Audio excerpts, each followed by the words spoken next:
Good afternoon. I guess no, it isn't that. It's good morning still. Okay. The Senate Finance Committee is in session and we're ready to consider bills for voting. The bills that we have today, Senate Bill 41, Senator Augustine, Senate Bill 79, Senator Kramer, Senate Bill 83 and 95, Senator Kramer, Senate Bill 100, myself, and a bill that we did for the Department of Financial Regulations, Senate Bill 251. Okay. First bill is Senate Bill 41. This bill lowers the age for a minor to give informed consent for the treatment of mental and emotional disorders. The bill authorizes a minor who is 12 years old or older and who is determined by a healthcare provider to be mature and capable of giving informed consent to consultation, diagnosis, and treatment of a mental or emotional disorder. However, the authority does not extend to the use of prescription medications to treat a mental or emotional disorder, and a healthcare provider may decide to provide information to a parent, guardian, or custodian unless the provider believes that the disclosure will lead to harm or deter the minor from seeking care. Okay. Move favorable. Second. Is there any discussion on the motion? Senator Reedy. Oh, Senator Reedy. So I spoke at the hearing about this. I guess one question I would just ask, I understand it's probably the cake is baked here, and I'm glad that it's not medication and can be prescribed, but a concern I have is I know there are kids that need counseling and need help that might feel that they cannot talk to their parents. There are some who parents wouldn't be, very accepting of going and getting counseling. So, but I have a couple questions. One is I'm concerned about we have lots of 13 and 14-year-olds think their parents just don't understand them and don't care. And if we remove that, forcing them to talk with their parents, I'm concerned about the unintended consequences of that, even though I'm aware there are kids who are in a bad situation. Second point or question I would ask, and I understand, would be this. The opponents of the bills brought up school counselors. Can you speak to why maybe a more robust school counseling? I mean, I know Kerwin, we've got a whole lot of funding in there for school counselors. So why is a school counselor not the appropriate place for this as opposed to a more of a clinical setting? At least for it to start. So, sure, thank you for that question. It's because of the underlying issues that actually, it's the reason for the need for the bill, quite frankly. Those school counselors, if the child presents with some concerns with regard to substance abuse, if the child presents with concerns with regard to some matter that has to do with some sexual issue, they can talk to them without the parent. Otherwise, the law says that they cannot talk to them without getting the parent's consent. As a licensed professional, those licensed professionals are not able to do it. So you could make it as robust, you can add them and put more on and as much as you want, right? But it doesn't actually change the underlying issue that if that child is not comfortable talking to their parent, then that school counselor would have to break the law in order to talk to them without getting the parent's consent. And forgive me, how does it work if a child that's, say, 13 is in school and feels they need to talk to someone? They go to the school counselor, can they not even get in the door for an initial conversation without the parent being notified? There is the law, and then there's reality, which we've heard, right? Where some of these counselors are having some of these conversations, but it doesn't mean that that's actually the law. What's the law? The law is that they have to say, no, I can't talk to you until you get permission from your parents. Yeah. Unless you have these other, that's our law. You've got to, in order for them to receive those services from that licensed professional, as is written, they have to get that consent. That's our law. Okay, but my concern to that, I understand that, and I do understand the motivation behind the bill. My concern is, though, that a lot of teenagers, and I probably was one of them, would have thought, I can't talk to my parents about X, or this is an issue, or my parents won't understand, or I think we all of us at some point when we were 12 or 13 or 14 had certain things we didn't want to talk to our parents about, Now, I don't think, I'm not trying to belittle anybody's experience, because I know some kids are dealing with a lot of trauma, so I'm not trying to equate the two necessarily, but I am saying, if we don't have at least the parents haven't been given a chance to, the parent may not have even been given a chance to know that their kid is having this mental health crisis, or is struggling with their sexuality, or whatever. I mean, and the kid may say, well, I can't talk to my parents, but how do we know they can't? You understand what I'm saying? That's my problem with the bill. I do, and I hear what you're saying. Remember this about the testimony. The providers, the testimony and the reality.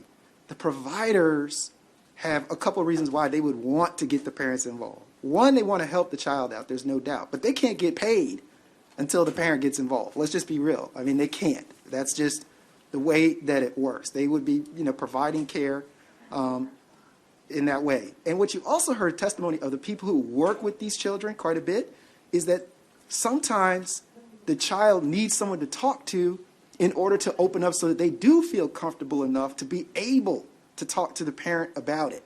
And that's oftentimes what those counselors and what these professionals actually are doing and seeking to do. They're seeking to make it such that they can have a better ability to communicate with the parents who are involved. But then also, just don't forget, though, let's not lose track of the ones who don't have, they just don't have any of it at all, Senator. They don't, and that is a population as well. Okay. Okay, Senator Thank you. Hayes. Thank you, Madam Chair. To Senator Reedy's question, the other thing to consider, at least I know in our school system, not all of them have the clinical licensure that's required to offer those services. But most school counselors are mandated by law to be mandatory reporters. And so if a young person was to disclose some type of substance abuse or something else that's happening in the house, then you put the family in a situation where now you have CPS involved that's doing an investigation on the parent that may not warrant it. And they're not protected because the school counselors don't necessarily have that licensure. The licensure part and providing those, behavioral health advice or at least consultation or evaluation of a young person protects kind of like that confidentiality within the family. And so you wouldn't want to put a school counselor in a situation where they're in a situation where they have to report it, something else that's disclosed to them because they're not protected by the license. But I want to go to Senator Jennings. I want to be sure we get to everybody. Yeah. I just have a legal question about definition in other law. Page 2, line 3 and 4, who is determined by a healthcare provider to be mature and capable of giving informed consent. Is that new language for a 12-year-old that we're adding to law that will have effect on anything else with regards to minors? I believe the impact of that phrase is limited to this particular section here. I'm not aware of other areas in the code that would be influenced by adding this language to this provision. And I believe in testimony that we received last year, the concept of mature and capable of giving informed consent is one that practitioners train on. Okay. Okay. Just a specific follow-up to Senator Hayes. So school counselors, I'm aware of school counselors, not a clinical psychologist, but I'm saying they're not licensed anyway. They don't have, that might be another issue, but yeah. Okay, thank you. Okay. Thank you. All right. Let's see. We had a motion, didn't we? All right. Are you ready for the question? All in favor, raise your right hand. Okay. We count those. All right. All opposed, raise your hand. Okay. All right. The motion carries. Thank you. All right. We're going to Senate Bill 79. Senate Bill 79 authorizes a subscriber to a community solar energy generating system or a residential electric customer under a competitive electricity supply contract to maintain their subscription or contract at a new service address, so long as the new address is within the same service territory. A subscriber, organization, or electric company may not terminate a customer's contract due to the change of address and must make any changes necessary to accommodate a change of address once they are notified by the customer. The sponsor, Senator Kramer, has submitted an amendment delaying the bill's effective date to July 1, 2022. Okay. All right, we've got an amendment and a second. All in support of the amendment, please raise your hand. All right. Those opposed to the amendment, please raise your hand. Okay, well, the amendment carries. Okay. Any discussion on this motion? All right. All in favor, please raise your hand. Okay, you got it. All opposed, please raise your hand. Okay, the amendment passes. The bill passes. Senate Bill 83 requires the PPRP to include an evaluation of the impact of electric power plants on climate change as part of its ongoing research. Separately, the Public Service Commission must consider the maintenance of fair and stable labor standards for affected workers and additional specified climate effects in supervising and regulating public service companies.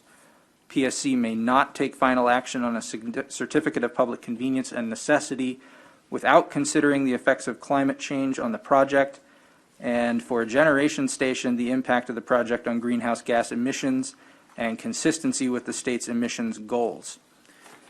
Each gas and electric company must annually report certain project wage and benefit information to PSC, which must provide that information to the General Assembly. A similar bill passed the Finance Committee and the Senate last year. This bill was held over. There is a reprint in front of you which reflects an amendment from Senator Hershey. The reprint begins substantially on page 5, where it strikes the requirement that the PSC consider the maintenance of fair and stable labor standards for affected workers. It also strikes information about including the protection of the global climate and the achievement of the state's climate goals in the matters that the PSC must consider. And Senator Hershey has also offered a second amendment, the text of which was not prepared in time for inclusion in the reprint, that would further strike section 7-108, which begins on the very bottom of page 5 and then continues on to page 6. This area of the bill pertains to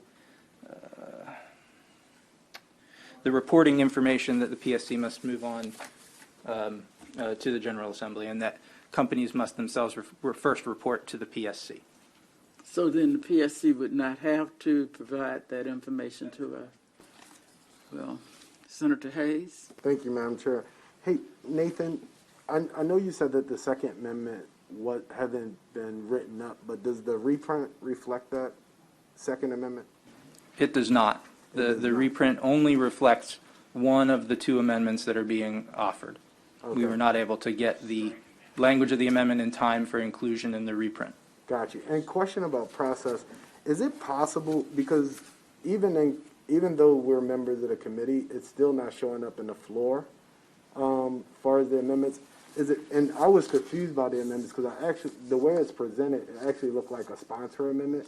Is it possible to add the amendment and the sponsor in addition to the reprint so it won't be so confusing of where, the language of the amendment? Thanks, Tammy. So the The amendments arrive to the committee from the amendment office that are being offered by the individual members, and then in this case, I incorporated that into a reprint so that we could see within the text of the bill what Senator Hershey's amendment would do. And the only way that I can think that I can signal to you that these are the senator's amendments while still being able to see it in the context of the bill is to generate a reprint. No, I think the reprint is great because it helps you read through. I guess the only thing that I'm saying, and this is a question, so you're educating me, would it be too difficult to also attach the amendment in addition to the reprint? It may be a understand. waste, I don't know. Right. Thank you for clarifying. I think that that's something that we can accommodate, is to include the amendment itself attached to the reprint. Yes, in the future. Thank you. Okay, Senator Hershey? Thank you, Madam Chair. Just to explain the amendments as well.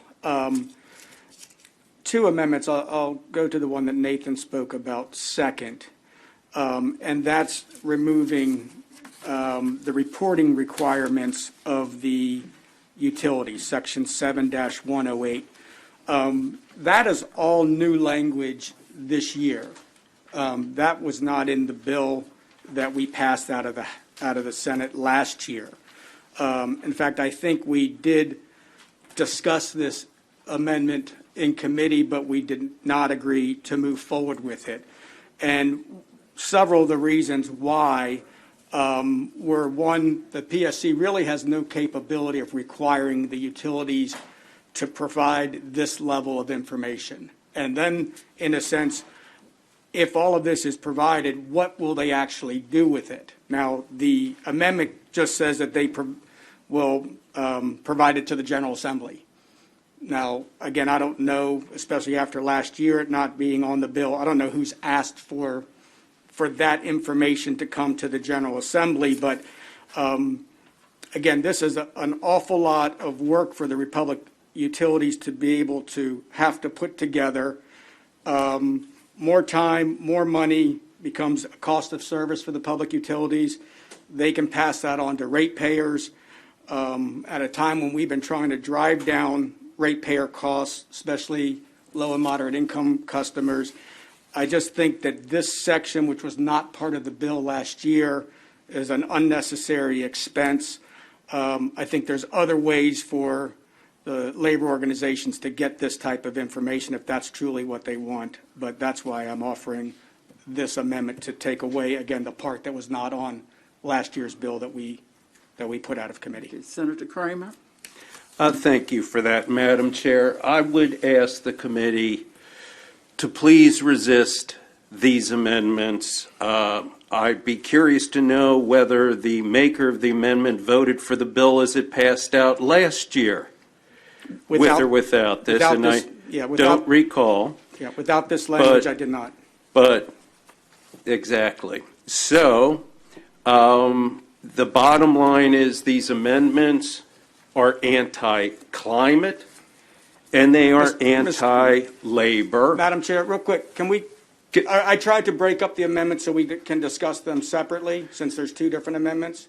So can we go, just your comments be on the amendment that's being offered right now? Actually, I believe both amendments are before the committee at the moment. I don't. Okay, well, I would like to And I explain will the other share. amendment first. Yeah. I will share with the committee that the amendments are anti-climate. They do not reflect the best interests of our constituents and the climate crisis that is before us, and will significantly change the outcomes of this legislation and the intent and purpose. And it is also, quite frankly, anti-labor, as it strikes any and all references to our having an idea, a better idea of how work is performed. And because we know that, and we're going to have this, I'm guessing we're going to have this same discussion momentarily on the next bill, because, the pushback is, if it's related to labor, it must be bad. And I say to the contrary, that with all the contracting out that the utilities are doing now. They used to do this work in-house. Now it's all contracted out. And we don't want to be, and you'll hear me say the exact same thing on the next bill, in a race to the bottom to find the lowest bids, which is then going to likely mean the quality of work will be going down, because where are contractors going to try to make up the difference? On their labor. If they pay as little as possible, we're going to get as little as possible. And I think when we're talking this kind of important utility infrastructure, we need to know what is happening. And that's all this is. It's a reporting provision. It's not requiring anything other than information. And I'm just surprised that there is this much resistance, but I think it speaks volumes about what must really be happening if there is this resistance. So, committee, I would ask that you please resist amendments to the bill. Thank you. Okay, we're going to Senator Hayes and then to Senator Reedy. I guess mine is more of a procedural question. So, and Senator Hershey was asking that we look at each amendment separately. So the first amendment would be what we have in our hand on a reprint as Amendment 163882-1. That is correct. Okay, and That then- is the First Amendment, I'm sorry. I'm sorry. I explained the Second Amendment first. Right. And the purpose of doing that was to bring the bill back to the original form in which this committee passed it out last year. Okay, so we were under the perception that this was the same bill that we passed last year, when in effect, that's not correct. This is all new language to the bill this year. So my first amendment, which is amendment number 2, not the one that we have on the repay, just is going to bring the bill back to its original posture that we passed it out last year. And that's why I spoke of that one first. This has nothing to do with climate. This has nothing to do with the environment. This is strictly a language that requires the public utilities to report on a number of different labor categories. So obviously, labor is the one that asked for this amendment or this portion of the bill that's new. It requires the IOUs to spend a lot of money in trying to get this information to the PSC, of which they have no idea what to do with it, other than to package it up nicely, send it to the General Assembly, and I have no idea what we'll do with it either. But this is the way to get labor on board with this bill. So if you're in favor of labor, that's why this is on there. I'm just trying to get it back to the original posture that was from the bill that we passed last year with this amendment. All right, appreciate that. Thank you for the explanation. Let's move to Senator Reedy. Thank you, Madam Chair. So, speaking on the Second Amendment first, I love both of those amendments. Second Amendment first, I don't understand why, if this bill is about climate change, why labor practices are necessarily applicable here. So that's my first question is, it seems like this is another bill, like if we want to find out. I don't know that the PSC necessarily, needs to be like getting a report on labor practices as they relate to regulating, whether an electric generation, whether more of it or another station or whatever is good or bad for the climate.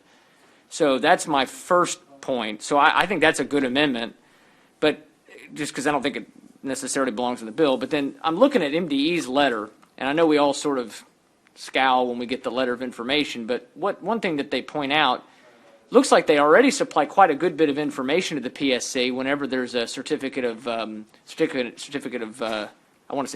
need or certificate applied for. But they say they don't have the capability to perform a lot of the things that we're asking for in-house.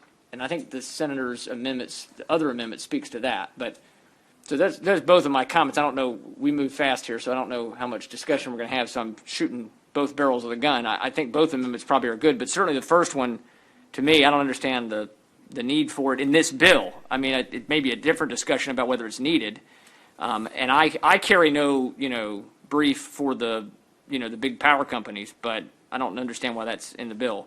And then I do think there's a concern about about the other amendment as well, whether that's something that needs to be put in to make MDE do at this time. So anyway, that's my comments. Okay, Senator Hershey.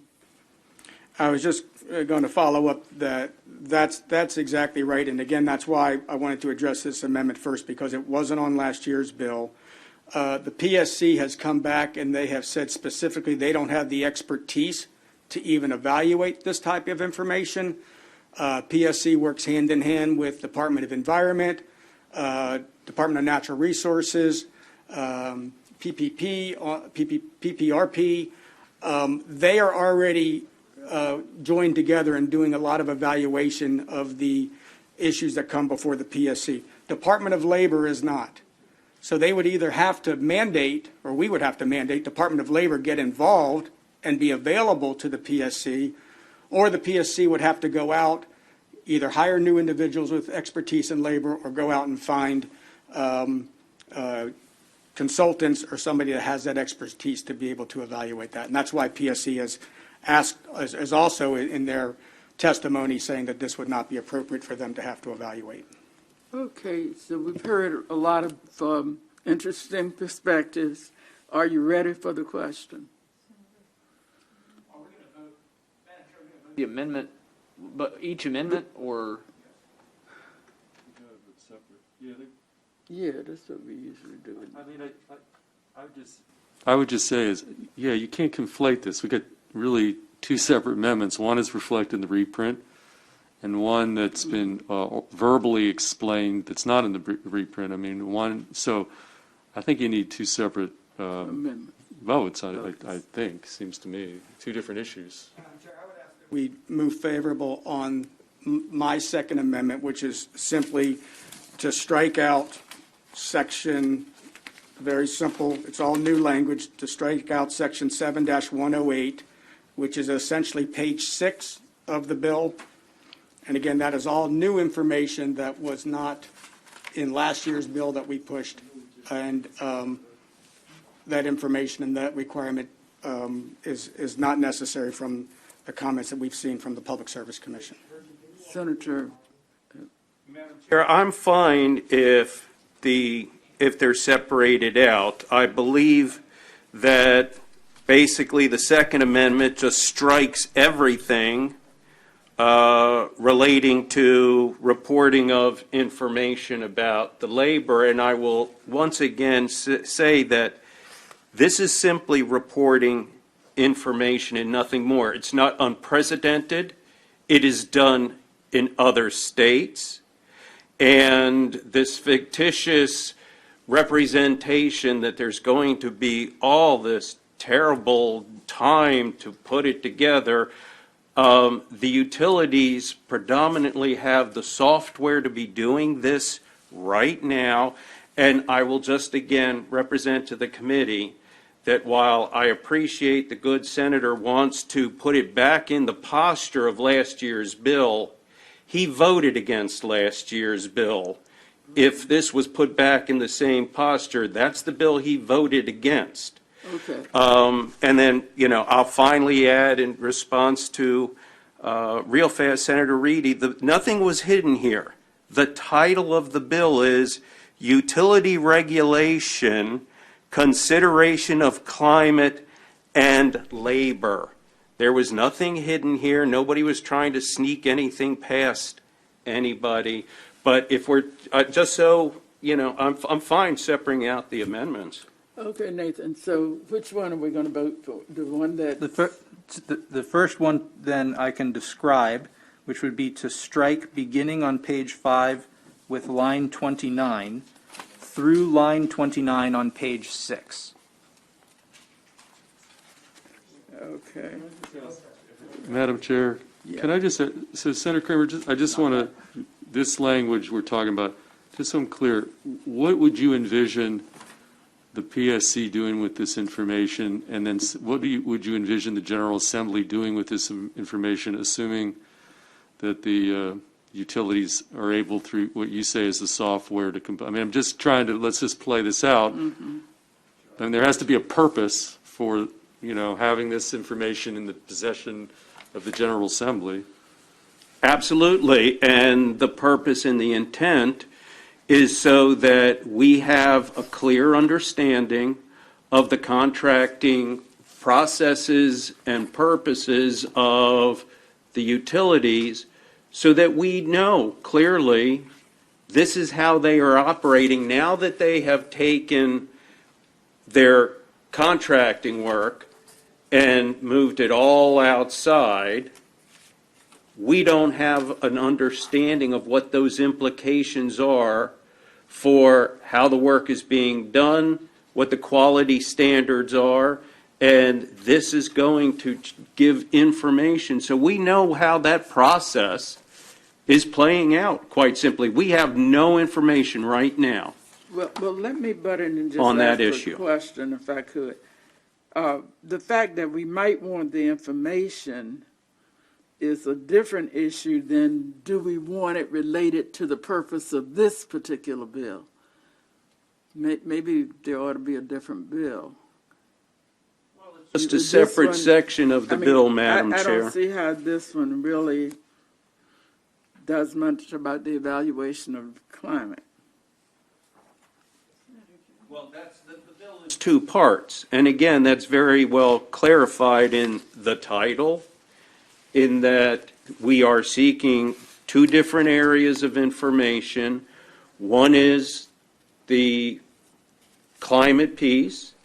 The other is the labor piece of it. And again, it's in the title, and we've got it set up, two different sections of the bill. Now, Senator Hershey wants to strike it out completely, and then we don't have that information. I just have to say, I'm a little bit confused at the reluctance to have the utilities provide us with some information. I just don't get it. Okay, we don't want to take forever. Okay, Senator Jennings and then Senator Hershey. So what I'm looking at is the information that we're gathering. Most of these contracts are put out for RFP. And, you know, when recompetes and everything, you're giving all this information out that the current contract holder has that the competition will be able to see. So I think in contracts, I think you're getting too much information out there with this. It's my concern. Because you're always trying to find out, you know, when you're recompeting and going after the incumbent, what's their information, and you're now just sticking it all out there for public domain, which I have a real problem with. Yes, Senator Hershey. Thank you, Madam Chair. I just want to comment on a comment from the bill sponsor. All this information has nothing to do with quality. You've mentioned quality a number of times. It simply says number of apprentices, hourly wage, fringe benefits, health care benefits, total hours performed by contracted. So this doesn't talk about quality of work. I mean, it just talks about specifically, you know, the wages and the benefits that are being provided. So I would agree with the vice chair that certainly there is a lot of information, but I have no idea what the Public Service Commission or the General Assembly would do with this type of information. Okay, well, let me ask this, colleagues. We're spending a lot of time not moving. Could we go to the remaining bills and we hold this till we have a longer time when we vote next time? Would that work for everybody? Okay. All right, let's try doing that. Okay. Senate Bill 251 is a departmental bill that eliminates the requirement that certain non-depository financial institutions obtain a paper license with OFCR. Instead, licensees will obtain a single electronic license issued by the nationwide multi-state licensing system. Okay, it's been moved and seconded. Is there any discussion on the motion? If not, are you ready for the question? All in favor, please raise your right hand. Okay. Okay. If you're opposed, raise your hand. Okay, that seems to have been carried unanimously, I think.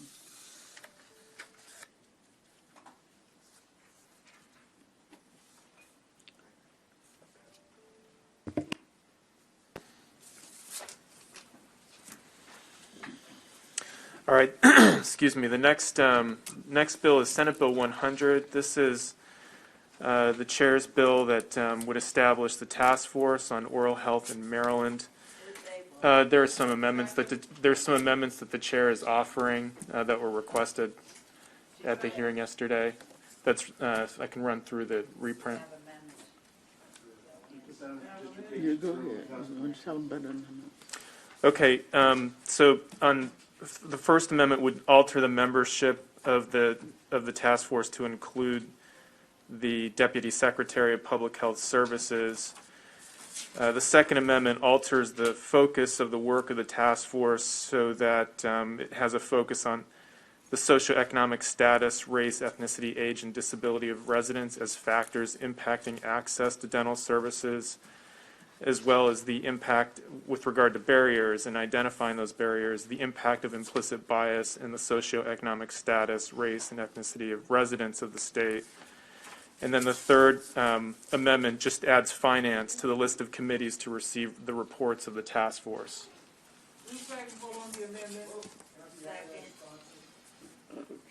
what is it? Oh, sure. Okay. Let's add the persons who want to be sponsors. Okay. Okay. Is there anybody that doesn't want to be on this nice bill? For the kids?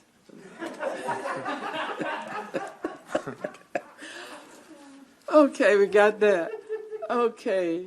All right. And then on the original amendments, raise your right hand, please, if you're okay. Okay. All right. All opposed, raise your hand. Okay. And now the bill is amended. Okay. All right. Okay. If you're opposed to the bill as amended, raise your hand. I'm just not sure. I just want to be sure. I don't want to take anything for granted. Okay. Thank you. Okay. Are you done? Okay, David. Oh, okay. Oh, I thought you had more. Next bill, or the last bill on the list, actually, since you held the one, is Senate Bill 95. This bill would require that certain projects initiated by a public or investor-owned gas company, electric company, or combination of the two, involving construction, reconstruction, installation, demolition, etc., of underground gas or electric infrastructure of the company be subject to the state prevailing wage law. You have a reprint in front of you, and well, it wouldn't be. They would have to pay prevailing wage to be subject to the law. You have a reprint in front of you with an amendment from Senator Hershey, which exempts certain of these investor-owned gas company, electric companies, or combinations to those company whose gross annual revenues for the most recent calendar year for which data are available are less than 3% of the total gross annual revenues of all public service companies in the state during the same calendar year. So if your revenues that are a certain level, percentage of the total gross revenues for all utilities, this provision would not apply to that particular company.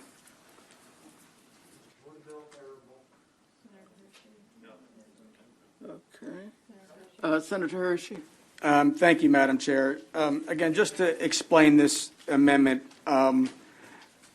that was not random. The reason why we pulled out that specific information, less than 3% of the total gross revenues.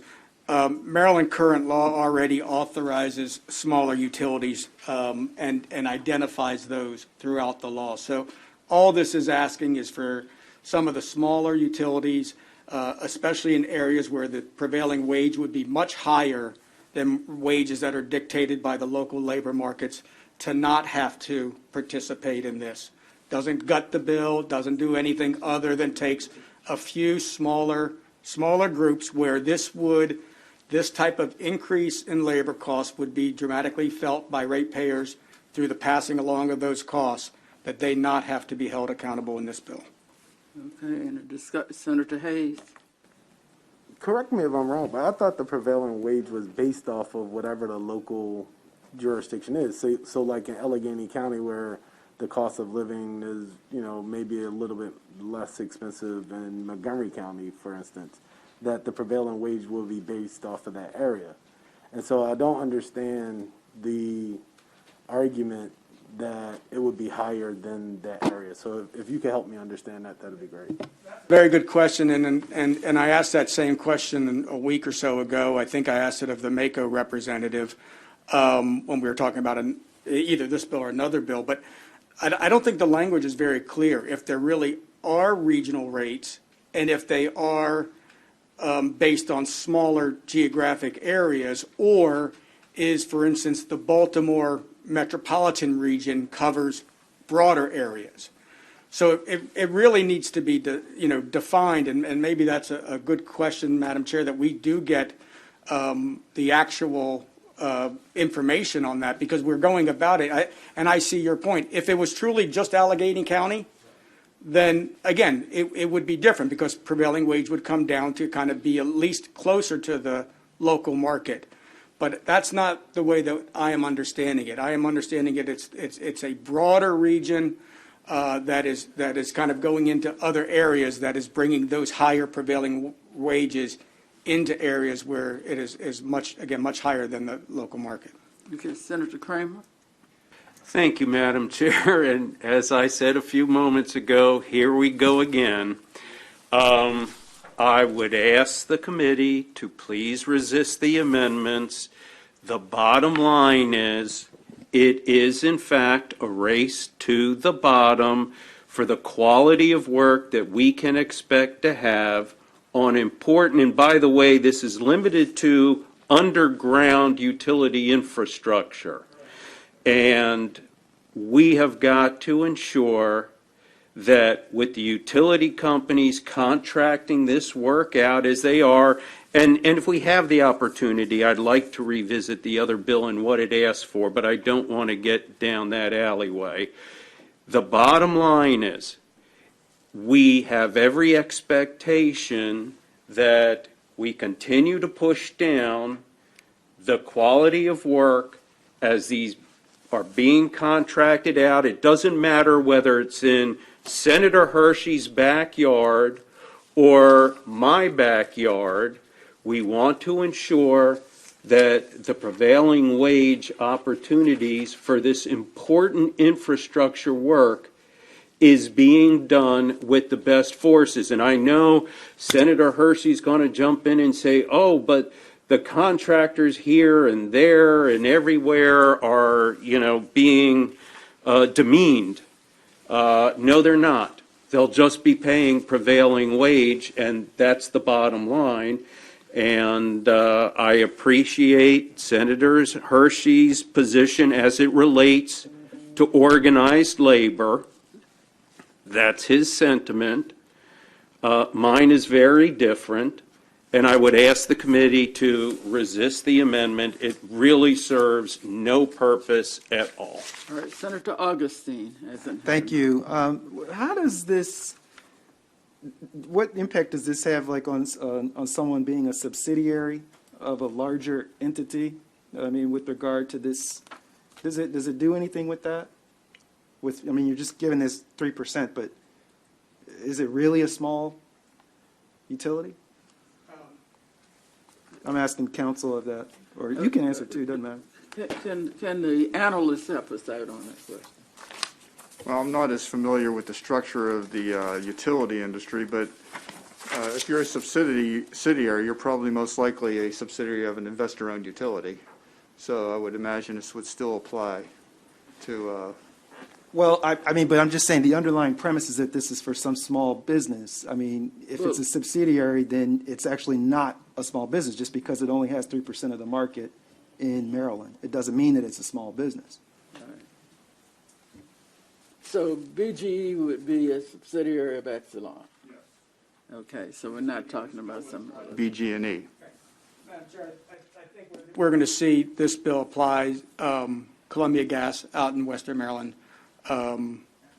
Elkton Gas was just taken over as well too. We're doing a lot of work in Cecil County with respect to Stride. It would eliminate those two, from what I understand, companies from this requirement. It certainly doesn't go into Washington Gas or BGE or anything like that, just some of the smaller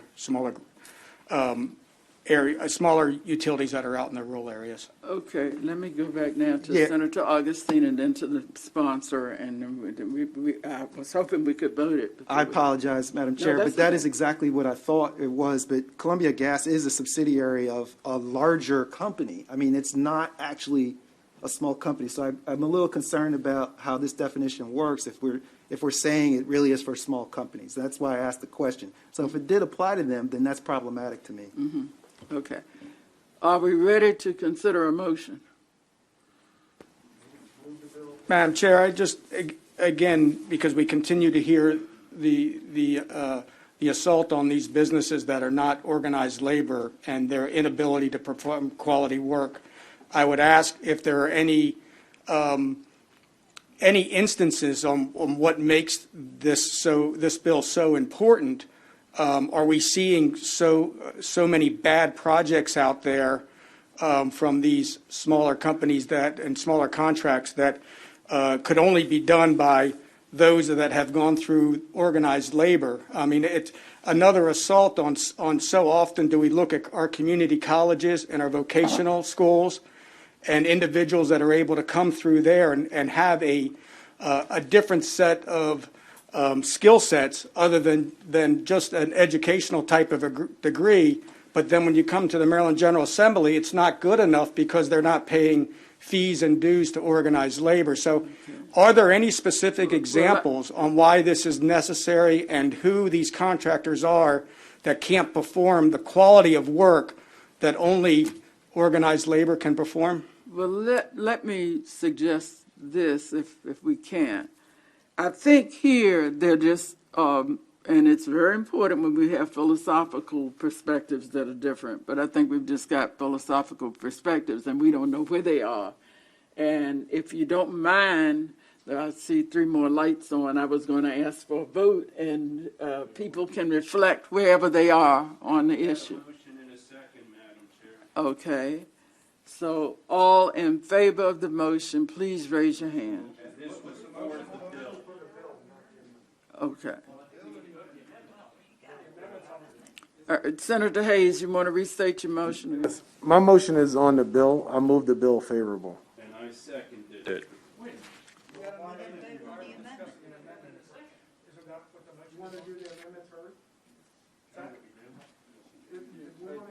First, I move the amendments unfavorable. Okay. Part of our conversation, I would reiterate the claim to maybe the sponsor of the bill to, if they could provide a list of all these contractors that can't perform or not safely performing this work.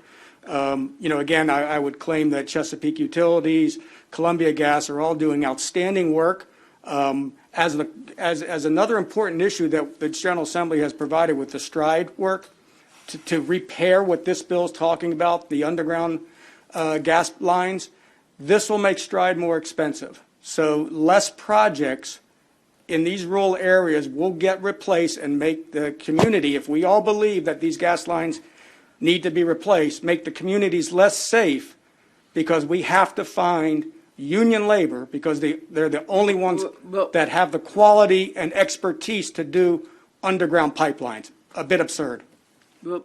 We've all expressed various philosophical positions, and we all have the right to be where we are. Senator Reedy? Let me say, Madam Chair, you mentioned philosophical earlier, and I think it's good that you point out that we do have a philosophical difference, and we should debate that, and then there's a point where we've debated it, and that's that.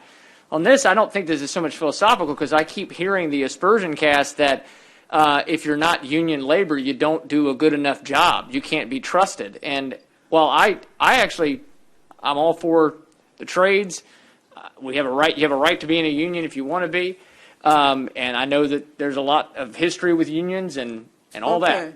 But I don't think it's right for us, for when you have a position on something, I don't think it's right to attack people's motives or there's a factual basis. If factually somebody can tell me that there's evidence that these companies have used labor that has messed up their lines, then that's one thing. But to just say it, I think you're is- speaking a lot of truth. I think I'm hearing a whole lot of truth from a lot of perspectives. And we're going to either vote the bill up or down, and rather Vote it, but can I just make one quick qualification? Nothing in this bill says you have to have the work be done by union. I pointed that out earlier. It says you pay prevailing wage, period, end of story, so we can have all the look over here, don't pay attention to what's really at issue, but that's all I have to say. Madam Chair, we've got motions. Can we please take the vote? All right. All right. Well, let's do this. Let's hold this bill today because, and the vice chair is reminding me of something else that the president wants us to consider. We'll come back to it. All right. Wow. Okay, well, anyway, just very quickly, before we go to the floor, and I guess they're waiting for us to come to the floor, we left open the issue of the senator from Frederick about to offer an amendment dealing with the waste energy on the existing bill we have on the floor that was laid over on Friday.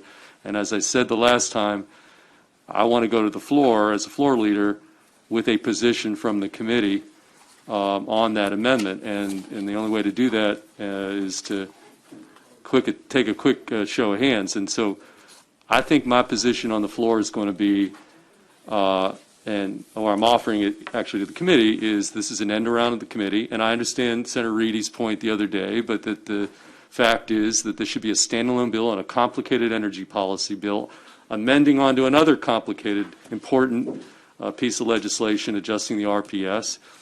And that the amendment really is, again, problematic from a process standpoint. We should have the benefit of a full-blown hearing, understanding the myriad of various issues. Senator Augustine, I think, was articulate 2 years ago on the merits, and I may yield to you, but I also want to make the point about process. You know, if you have a bill that's a complicated energy policy bill, you got to bring a bill to the committee to have witnesses, in my view. Now, you mentioned JPR and all that, so that's what I'd like to be able to present to the body, but I'm not going to do that without a formal vote from this committee on that. And so there's the merits of the bill, but then there's the process problem. So with that, I would suggest that we take at least a show of hands, Madam Chair, on the idea of resisting the amendment at a minimum on the process basis. But again, so anyway, that's what I want to put on the table. Okay, that's your motion? Yeah. Senator Kelly, you heard it and I heard it this morning. I have a bill in for Baltimore County asking that we look into MES, looking into what the Baltimore County is doing and the surrounding regions doing with their trash. So that, to me, kind of supersedes what's going to happen on the floor. Just FYI. Right. Chair, I just want to support what Senator Feldman says, and I have every intention of standing up on the floor and saying just that, because I did participate in this, like you're saying, 2 years ago, and I do think that this is the appropriate forum for us to have that robust conversation about waste to energy for all those issues. Exactly. She makes a point. What about trash? What are you I gonna mean, there's so much. We have to have witnesses, whether it's Yeah. Montgomery or whatever. So And anyway. so I support what Senator Feldman's doing. So the motion's on the table is to support me in taking the position that we're resisting the amendment. That's what all I'm saying. Okay. All in favor of that recommendation, please raise your hand. Okay. Those opposed? Okay. Thank you.